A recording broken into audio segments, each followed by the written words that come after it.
Ni taasisi ya utafiti.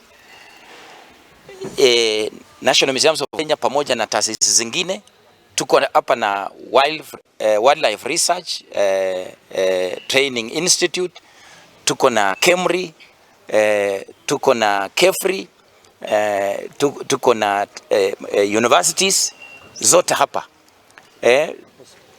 Tuko na NACOSTI, National Commission for Science and Technology and Innovation.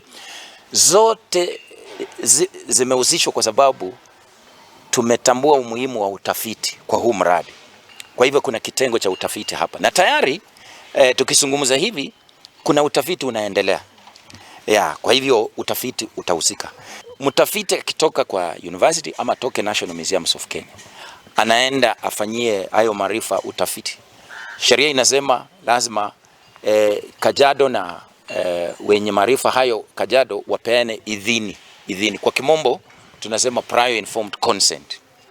Na kwa huo mkataba inasema kwamba ukitaka hayo maarifa kuna kile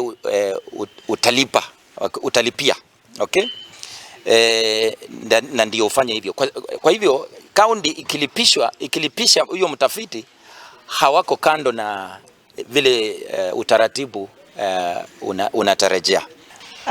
This particular project aims to document the indigenous knowledge in all our counties, 47. And at the moment, the project is undertaking phase 1. And the project team, together with all the collaborating institutions, have been able to digitize indigenous knowledge in 9 counties.